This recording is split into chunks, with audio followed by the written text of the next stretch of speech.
हो गया खत्म न्यू ईयर, एक दूसरे को हैप्पी न्यू ईयर बोलना, विशेस करना, लेकिन आज 4 जनवरी है और फिर से वही जीवन चक्र शुरू होता है, वही लाइफ का वो लूप जिसमें आप फंसे हुए रहते हो। क्या सिर्फ एकमात्र हैप्पी न्यू ईयर बोल देने से क्या आप अंदर से सच में आप खुश हो?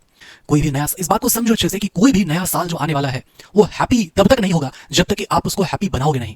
और कैसे बनाओगे? मेहनत करके बनाओगे। याद करो वो दिन जब आपने अपना न्यू ईयर रेजोल्यूशन लिया था कि मैं ये काम करूंगा, मैं अपना पढ़ाई अच्छे से करूंगा, अगर आप किसी कॉम्पिटिटिव एग्जाम के लिए पढ़ रहे हो तो मैं अपना बैकलॉग्स खत्म करूंगा, अपना टेस्ट दूंगा, अपना डीपीपी क्लियर करूंगा। आज 4 जनवरी है, क्या आपने वो सारे काम अच्छे से किए? इस चीज को समझो कि आप अभी लाइफ के जिस भी स्टेज में हो, चाहे आप स्टूडेंट हो, आप किसी कॉम्पिटिटिव एग्जाम के लिए प्रिपेयर कर रहे हो, आप किसी जॉब में आप फंसे हो, वहां पर तैयारी करके उस जगह से आप निकलना चाहते हो, या फिर आप जिस भी स्टेज में हो, आपको अपने लाइफ को और ज्यादा बेहतर करने के लिए क्या क्या एफर्ट्स करना चाहिए आपको पता है ऑलरेडी। क्या आपने अपना 100% दिया, एफर्ट किया आपने अच्छे से उस चीज को अचीव करने के लिए? आप अपने आप से ये चीज पूछो, ये 5-6 दिनों में क्या आपने बहुत अच्छे से, जिस हिसाब से, जिस फुल पोटेंशियल से मेहनत करना चाहिए था, कि उस तरीके से आपने मेहनत किया कि नहीं किया? सिर्फ न्यू ईयर रेजोल्यूशन लेने से, प्लानिंग प्लॉटिंग करने से नहीं होता है। और मैं तो कहता हूं कि रेजोल्यूशन लेना ही नहीं चाहिए। सबसे पहला चीज ये कि पिछले साल में जो जो गलतियां आपने की, उन गलतियों को पहले ध्यान में रखो कि किस इंसान पे आपने ट्रस्ट किया, क्या क्या रॉन्ग डिसीजंस आपने बनाए।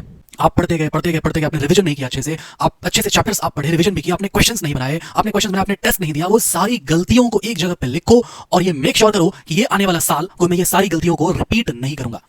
आप याद करो वो दिन, शायद आपके साथ भी कभी हुआ होगा कि जब आप सुबह उठ करके आप प्लानिंग करते होगे, या आज मैं ये चीज मैं करूंगा, ये मैं, और आप दिन भर लग के मेहनत करके बहुत अच्छे से सारी चीजों को कंप्लीट करते होगे। फिर उसके बाद at the end of the, उसके बाद जब आप अपने आप को आईने में, शीशे में आप देखते होगे, और फिर जो आपके चेहरे पे जो मुस्कुराहट, जो स्माइल होती होगी कि हाँ यार ये बहुत बढ़िया, आज का दिन बहुत बढ़िया गुजरा, आज बहुत मेहनत से मैंने सभी चीजों को, सारे टारगेट को मैंने अचीव किया।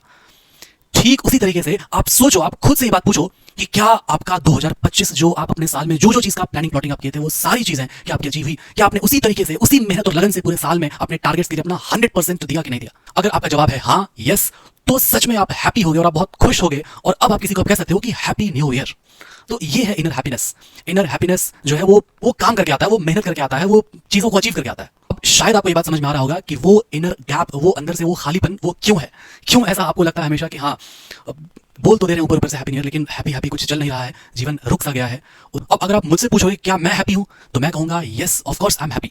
क्योंकि 31 दिसंबर रात 12 बजे जब सभी लोग पार्टी कर रहे होते हैं, तो उस वक्त मैं, जिनको पता होगा शायद कि मैं YouTube पर नीट स्प्रिंट 100 मतलब 100 डेज में कंप्लीट बायोलॉजी में कवर कर रहा हूं, जिसमें मैं लाइव लेक्चर्स लेता हूं, एकदम डिटेल में, एकदम सब कुछ नीट में, सब कुछ वहां से एकदम आ जाएगा उठ के।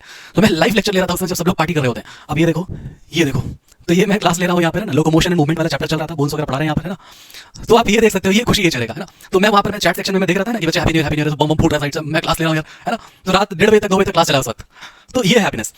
तो लाइफ के बड़े गोल्स को अचीव करने के लिए आपको इसी छोटे छोटे टारगेट्स के थ्रू आपको गुजरना पड़ता है, और इस टारगेट्स को अचीव करने के बाद जो आनंद आता है, खुशी आता है, वो अलग लेवल का होता है। आपको पूरा प्लानर आपको मिल जाएगा कि कौन सा चैप्टर खत्म हुआ है, कब खत्म हुआ है, नवंबर में खत्म हुआ है ना, कितने लेक्चर्स